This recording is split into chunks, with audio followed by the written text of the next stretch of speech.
Hello बच्चों, स्वागत है आप सभी का आज की वीडियो में। तो आज की वीडियो में हम सीखेंगे क्लास 9th का अध्याय 2, इसका चैप्टर नंबर 2 है बहुपद, न्यू एनसीईआरटी गणित से। इसकी जो प्रश्नावली 2.1 है, इसको आज की वीडियो में हम लोग एकदम सरल तरीके से हल करेंगे। तो आप लोग वीडियो को पूरा देखें। इससे पहले हम लोग पीछे के सभी चैप्टर एकदम सरल तरीके से हल कर चुके हैं।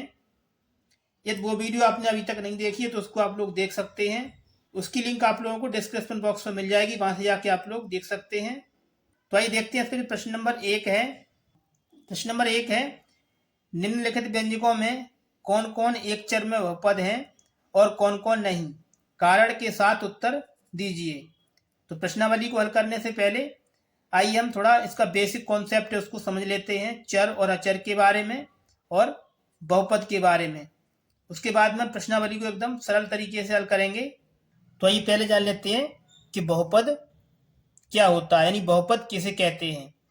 तो बहुपद की जो परिभाषा है इसको हम यहाँ लिख देते हैं। तो बहुपद की परिभाषा है जिसमें प्रत्येक चर की घात एक पूर्ण संख्या हो, बहुपद कहलाता है। जैसे ये लिखा है 4x² + 3x + 8। अब देखिए इसमें जो प्रत्येक चर की घात है ये एक पूर्ण संख्या है, इस पर 2 घात है, 2 एक पूर्ण संख्या है। x के ऊपर कुछ नहीं है तो वहाँ 1 घात होती है, इस पर भी ये पूर्ण संख्या है। इसी प्रकार इसमें देखिए 6x², ये भी एक पूर्ण संख्या है। तो इस तरीके से आप लोग बहुपद के और भी उदाहरणों को लिख सकते हैं। आइए अब जान लेते हैं चर और अचर के बारे में। तो यहाँ लिखेंगे चर। चर जो होते हैं ये होते हैं x, y, z। चर वे होते हैं जिनका मान बदलता रहता है, ठीक है। यानी कि ABCD के जो अक्षर हैं वो सभी चर हैं। अब लिखेंगे यहाँ पर अचर। तो अचर क्या होते हैं? जो भी संख्याएं होती हैं गिनती 1, 2, 3, 4 इस तरीके से, यानी कि जिनका मान नहीं बदलता है, यानी 1 का मान 1 ही रहेगा। यानी अचर वे संख्याएं जिनका मान नियत रहता है, यानी बदलता नहीं है। और चर जिनका मान बदलता रहता है, यानी कि ABCD के जो अक्षर हैं वो चर हैं और जो भी गिनती हैं यानी कि संख्याएं हैं वो अचर हैं। तो ये आपने सीख लिया। तो ये तो हो गए चर और अचर। आइए अब जान लेते हैं एक पदीय, द्विपदी और त्रिपदी बहुपद के बारे में। तो यहाँ लिखेंगे, तो यहाँ पर लिखा है हमने एक पदीय। एक पदी व्यंजक वह होता है जिसमें केवल एक पद हो। जैसे कि 4x, इसमें एक पद है, 2x, 8x, इस तरीके से जिनमें एक पद होता है वो एक पदी व्यंजक होता है। अब लिखेंगे द्विपदी।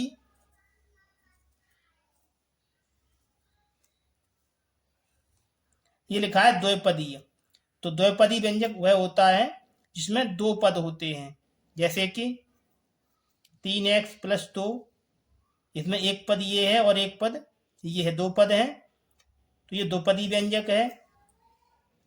आगे इसमें और लिख सकते हैं उदाहरण 3x - 4, इसमें भी देखिए 2 पद हैं, एक पद ये और एक पद ये।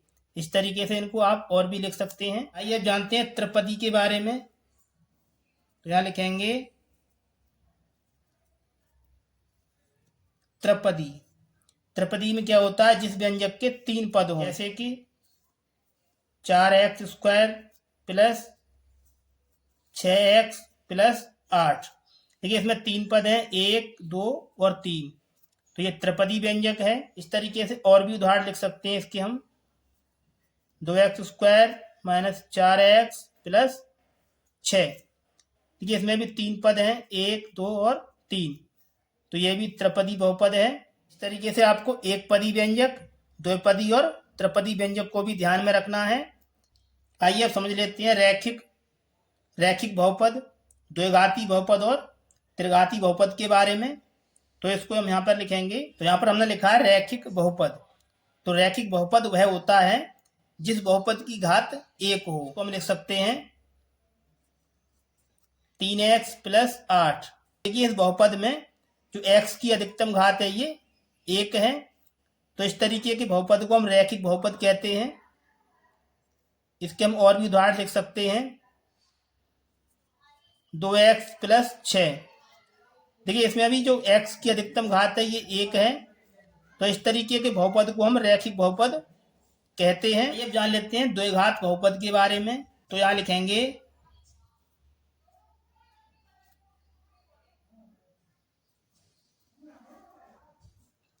द्विघात बहुपद। द्विघात बहुपद में जो बहुपद की अधिकतम घात होती है वो 2 होती है। तो इसको हम इस तरीके से लिख सकते हैं 4x² प्लस 6x प्लस 8। अब देखिए यहाँ पर जो चर की अधिकतम घात है ये 2 है। तो इस तरीके के बहुपद को हम द्विघात बहुपद कहते हैं। तो इस प्रकार के जितने भी बहुपद होते हैं वो सभी द्विघात बहुपद कहलाते हैं। आइए जानते हैं त्रिघात बहुपद के बारे में। तो त्रिघात बहुपद ऐसे बहुपद जिनमें चर की अधिकतम घात 3 होती है। तो इसको हम यहाँ पर एक उदाहरण देकर आपको समझाएंगे। मान लीजिए ये लिखा है 4x³ plus 2x² plus 8x minus 9। अब देखिए इसमें चर की अधिकतम घात है ये 3 है। तो इस प्रकार के जो बहुपद होते हैं वो सभी त्रिघात बहुपद कहलाते हैं। तो इस बात को आपको याद रखना है। तो आपने यहाँ पर बहुपद के बारे में सीखा, चर और अचर के बारे में भी सीख लिया। एक पदी व्यंजक जिसमें एक पद होता है एक पदी व्यंजक कहलाता है। द्विपदी व्यंजक में 2 पद होते हैं, ठीक है। और त्रिपदी व्यंजक में बहुपद के 3 पद होते हैं। आगे है इसमें रैखिक बहुपद। तो रैखिक बहुपद में चर की अधिकतम घात 1 होती है। ऐसे बहुपद रैखिक बहुपद कहलाते हैं। द्विघात बहुपद में चर की अधिकतम घात 2 होती है। तो इस प्रकार के सभी बहुपद द्विघात बहुपद कहलाते हैं। आगे है इसमें त्रिघात बहुपद। तो त्रिघात बहुपद में चर की अधिकतम घात 3 होती है। ऐसे सभी बहुपद त्रिघात बहुपद कहलाते हैं। तो आपने यहाँ तक इसका जो बेसिक कॉन्सेप्ट है वो समझ लिया। तो चलिए शुरू करते हैं प्रश्नावली 2.1 और देखते हैं इसका प्रश्न नंबर 1। इसका प्रश्न नंबर 1 है, निम्नलिखित व्यंजकों में कौन कौन एक चर में बहुपद हैं और कौन कौन नहीं, कारण के साथ अपने उत्तर दीजिए। प्रश्न नंबर 1 के ये 5 पार्ट दिए हुए हैं। इनमें पता करना है कि कौन कौन एक चर में बहुपद है और कौन कौन नहीं है। तो आइए इसको हम हल कर लेते हैं। प्रश्न नंबर 1 का जो पहला पार्ट है ये दिया है 4x² माइनस 3x प्लस 7। तो इसमें पता करना है एक चर में बहुपद है या नहीं। तो यहाँ पर चर की जो घात है वो पूर्ण संख्या है और इसमें जो x है ये चर है। तो ये एक चर में बहुपद है। तो इसका आंसर लिखेंगे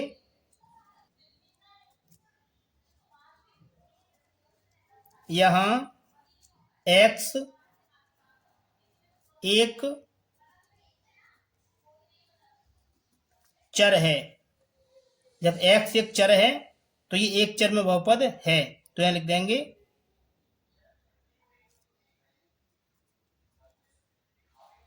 एक चर में बहुपद है। इस तरीके से ये कर देना है, ये हो जाएगा इसका आंसर। चलिए आगे देखते हैं इसका अगला पार्ट। प्रश्न नंबर 1 का जो सेकंड पार्ट है ये दिया है y² प्लस √2। इसमें जो y है ये चर है और चर की जो घात है वो पूर्ण संख्या है। तो ये एक चर में बहुपद है। तो यहाँ लिखेंगे y एक चर है, अतः यह एक चर में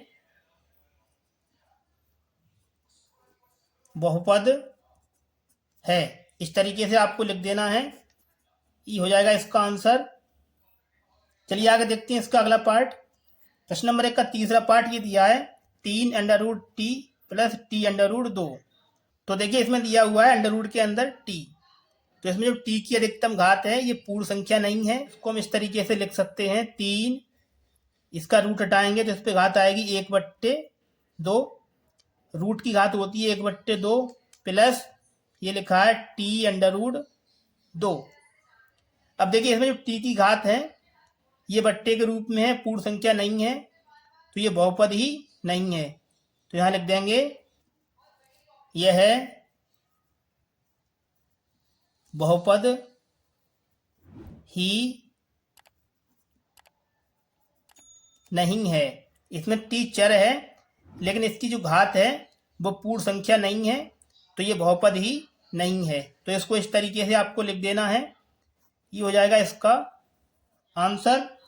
अब चलिए आगे देखते हैं इसका अगला पार्ट। प्रश्न नंबर 1 का चौथा पार्ट ये दिया बाई प्लस 2/22। तो देखिए इसमें जो चर है वो किसी संख्या के बट्टे में आया हुआ है। जब कोई चर किसी संख्या के बट्टे में होता है तो बहुपद नहीं होता है। तो यहां लिख देंगे यह बहुपद ही नहीं है। इस तरीके से ये आपको लिख देना है। ये हो जाएगा इसका आंसर। चलिए आगे देखते हैं इसका अगला पार्ट। प्रश्न नंबर 1 का जो 5वां पार्ट है ये दिया है x की घात 10 प्लस y पे घात 3 प्लस t पे घात 50। तो देखिए इसमें x एक चर ये है, y एक चर ये है और t एक चर ये है। इसमें 3 चर हैं और तीनों चरों पे जो घात है वो पूर्ण संख्या है। ये हो जाएगा 3 चरों में बहुपद है। तो यहां लिखेंगे यहां x y व t 3 चर हैं। ठीक है, x y t 3 चर हैं और तीनों पर जो घात है वो पूर्ण संख्या है। तो लिखेंगे अतः यह 3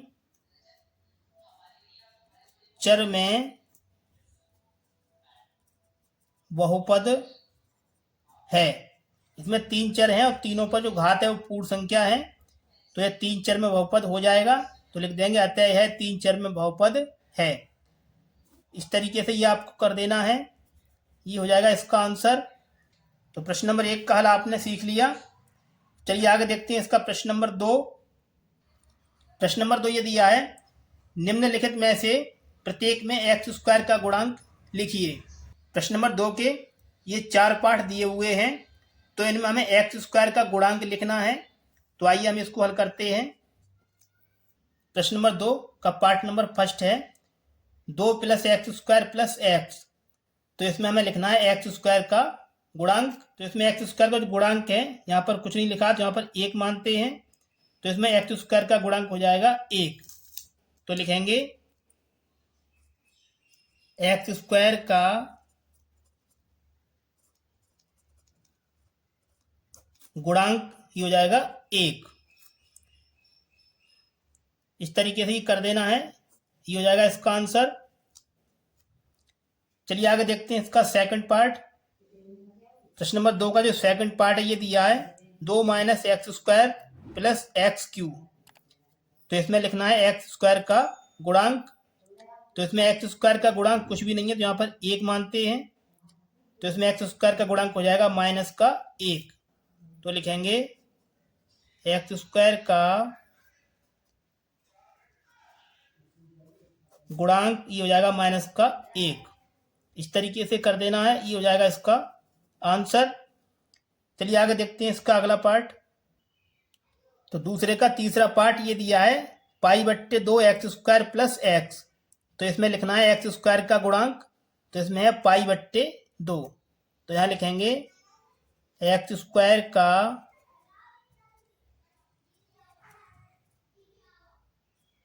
गुणांक ये हो जाएगा इसमें π/2। इस तरीके से कर देना है।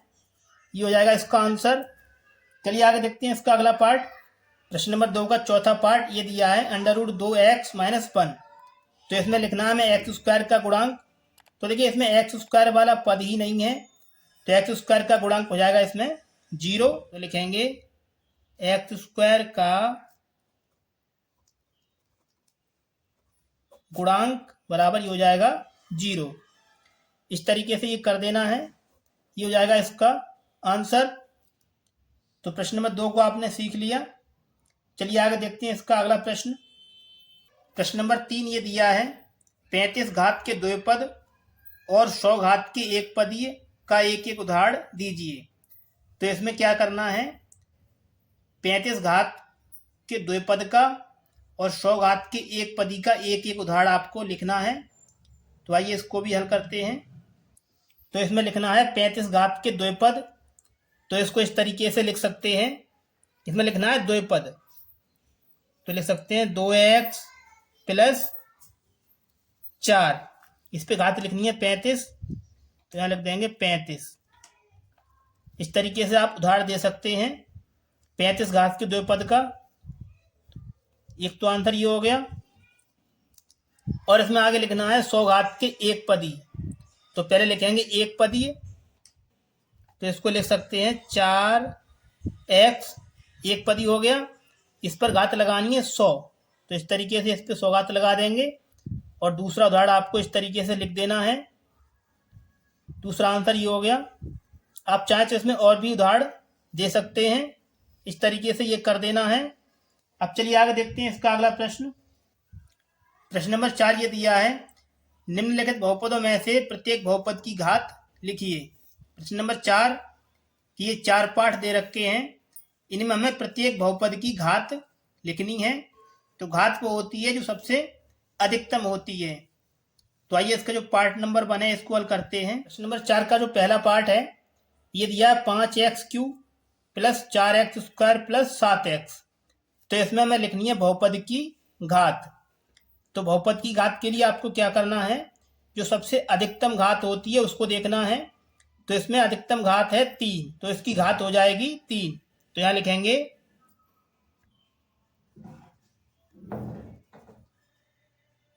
बहुपद की घात बराबर 3। इस तरीके से कर देना है, ये हो जाएगा इसका आंसर। चलिए आगे देखते हैं इसका अगला पार्ट। प्रश्न नंबर 4 का दूसरा पार्ट है 4 - y²। तो इसमें भी हमें बहुपद की घात लिखनी है। तो इसमें बहुपद की घात है 2, तो यहां लिखेंगे बहुपद की घात बराबर इसमें है 2, तो लिख देंगे 2। इस तरीके से कर देना है, ये हो जाएगा इसका आंसर। चलिए आगे देखते हैं इसका अगला पार्ट। प्रश्न नंबर 4 का तीसरा पार्ट है 5t - √7। तो इसमें भी हमें घात लिखनी है। तो इसमें जो चर की घात है ये 1 है, तो लिख देंगे घात बराबर इसमें हो जाएगी 1। इस तरीके से ये कर देना है, ये हो जाएगा इसका आंसर। चलिए आगे देखते हैं इसका अगला पार्ट। प्रश्न नंबर 4 का जो अगला पार्ट है ये दिया है 3। तो इसमें हमें घात देखनी है। तो इसमें चर ही नहीं है, तो इसकी घात हो जाएगी 0। तो यहां लिखेंगे घात बराबर 0। ठीक है, इस तरीके से ये कर देना है, ये हो जाएगा इसका आंसर। तो प्रश्न नंबर 4 को हमने यहां पर समझ लिया। अब चलिए आगे देखते हैं इसका अगला प्रश्न। प्रश्न नंबर 5 ये दिया है, बताइए कि निम्नलिखित बहुपदों में कौन कौन बहुपद रैखिक हैं, कौन कौन द्विघाती हैं और कौन कौन त्रिघाती हैं। प्रश्न नंबर 5 के ये 7 पाठ दिए हुए हैं, इनमें पता करना है कौन रैखिक हैं और कौन द्विघाती और कौन त्रिघाती हैं। तो आइए इसको हल कर लेते हैं। प्रश्न नंबर 5 का जो पहला पार्ट है x² + x। तो इसमें पता करना है ये रैखिक है, द्विघाती है या फिर त्रिघाती है। तो रैखिक बहुपद में चर की अधिकतम घात 1 होती है, द्विघाती बहुपद में चर की अधिकतम घात 2 होती है और त्रिघाती बहुपद में चर की अधिकतम घात 3 होती है। तो यहाँ पर लिखा है x² + x। तो इसमें चर की अधिकतम घात 2 है, तो हो जाएगा ये द्विघाती बहुपद। तो यहाँ लिखेंगे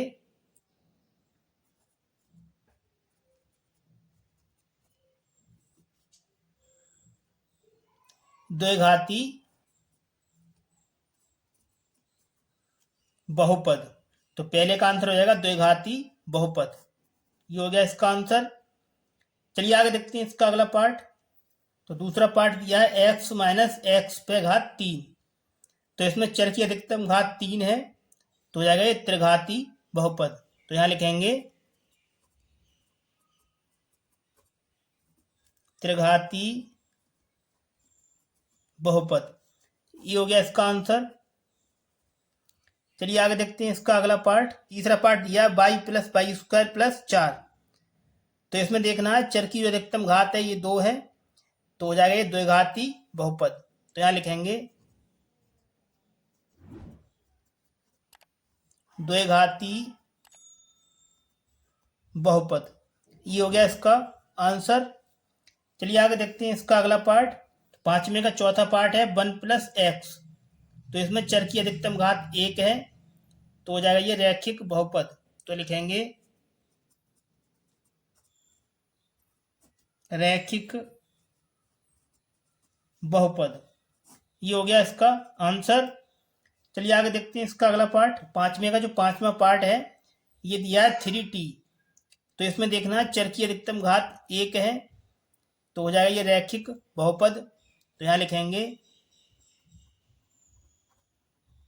रैखिक बहुपद है। ये हो जाएगा इसका आंसर। चलिए आगे देखते हैं इसका अगला पार्ट। पांचवें का अगला पार्ट है आर स्क्वायर। तो इसमें जो चर की अधिकतम घात है 2 है, तो हो जाएगा ये द्विघाती बहुपद। तो इसको यहां लिखेंगे